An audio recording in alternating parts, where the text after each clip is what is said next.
This is a picture of Billy in a suit. He's on a prehistoric planet to see the dinosaurs. He's got a breathing apparatus on. This is the Pleiadian man, and they've stepped outside of the ship so he can see the animal life on this prehistoric world. Got his picture taken too. That's pretty good.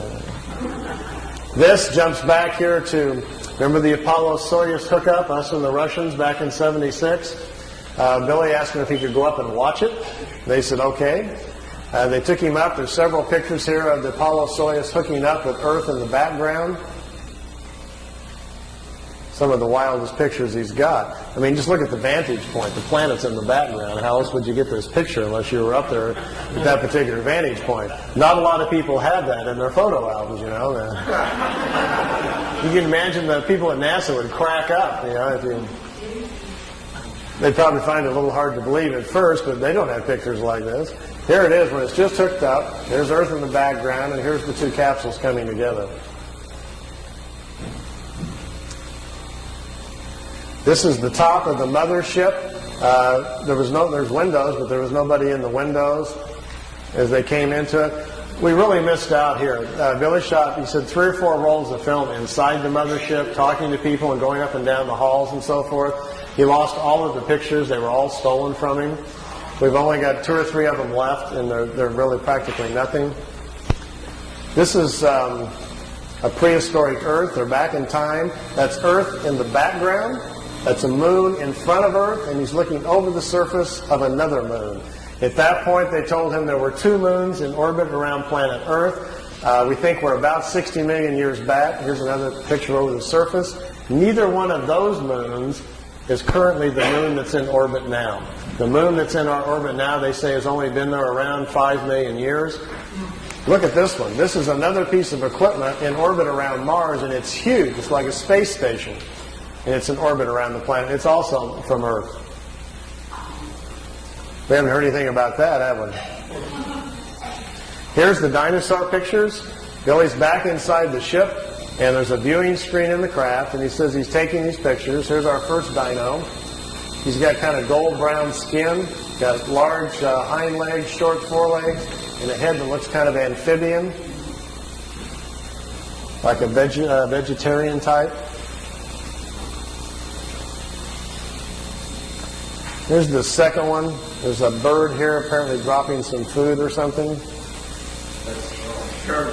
that Charles? Charles dropped his food.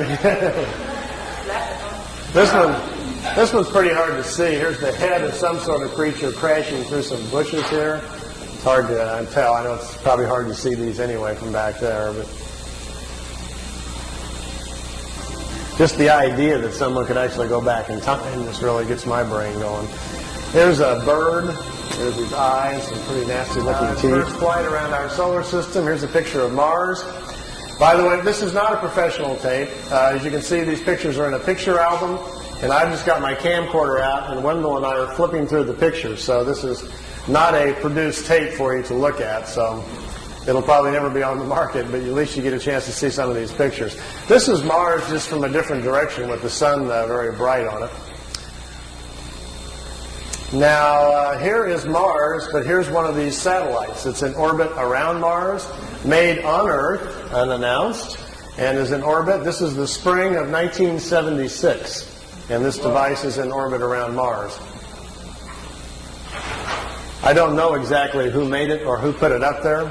Here's another one. This is Mars again, and here's the light panels, solar panels, and the satellite equipment in orbit around Mars again. This is a different one. This is a dust storm on Mars. Billy wanted to get close and try to take pictures of artifacts. You've all heard about some of the Sidonoplasma on Mars, about the face on Mars that Richard Hoagland and other people have been looking into. Billy published a paper back in the 70s talking about that. There was a race of people lived on Mars. They had a terrible catastrophe about 186,000 years back. At the time, there was about 40 million people killed on Mars, and they're all gone now, of course. So there were societies there, and we will find quite a few remains of their civilization once we get up there. Here he's on board one of their large motherships. This is the side or the edge of a saucer that was parked inside as he was walking by it. Here's Jupiter. Here's the mothership in orbit. They're flying into it to go aboard. It was 17 miles high and about 10 miles in diameter. He spent 3 days on it. They went to different places in our galaxy to show him around. This was the craft that was right in front of him as they were flying into it. He took a picture of that one. Here, again, is back at Mars. These aren't in any particular order. Here's another object in orbit around Mars, and look, here's an American flag on it. So there's a couple of things that they put up there that the military's put up that we don't know about.